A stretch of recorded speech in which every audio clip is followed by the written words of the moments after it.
the fall of communism brought something very unexpected, and nobody really knew what to expect once communism had collapsed. There was very little intelligence or analysis about what happens after.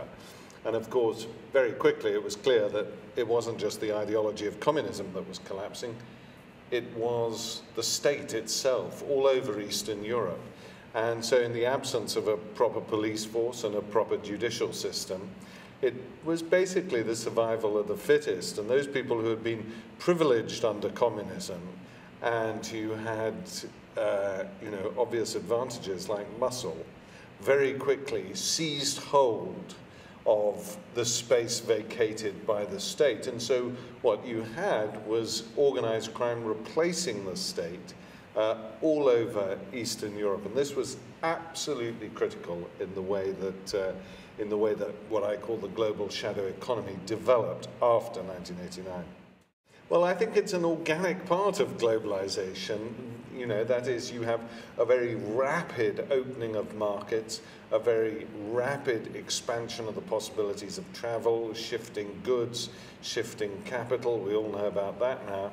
And basically, it's people who move fastest, who are least concerned about regulations and regulatory regimes, but also who perceive the economic opportunity in the anomalies and contradictions in globalization, who are going to succeed fastest. And what globalization was about, in one sense, was Western capital getting into markets from which it had been excluded in the past, like India, like Brazil, like Eastern Europe, and what its sort of evil twin, the shadow economy, or or its sibling, was doing was really, this was traffic going the other way of goods and services from the south, which couldn't get into the north, being given passage by these incredible organized criminal networks, which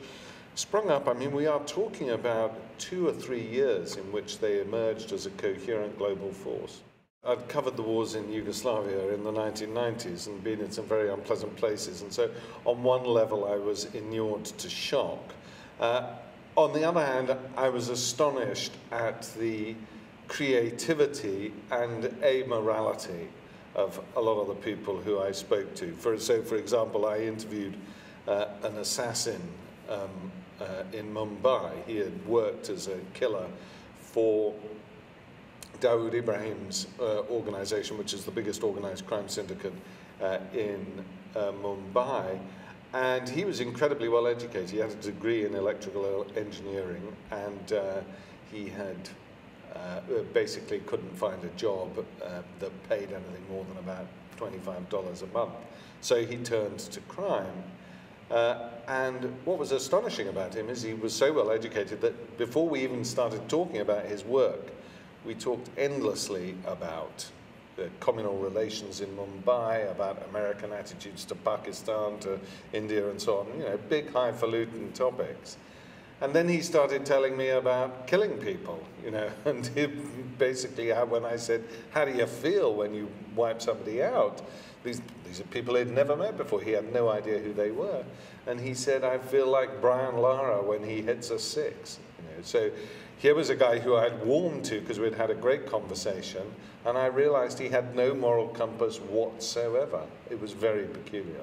It's very difficult to make a decision, to say definitively about this, because much of what happened in the shadow economy in the 1990s was aping the early 2000s, the culture of exceptional greed going on in the licit world, which some of us were talking about, but little voices in the wilderness at the time. But now everybody's talking about it. And when you get people like Bernie Madoff in Wall Street or Sir Alan Stanford, who are the head of organized criminal syndicates by anyone's standards, making money which only the very big,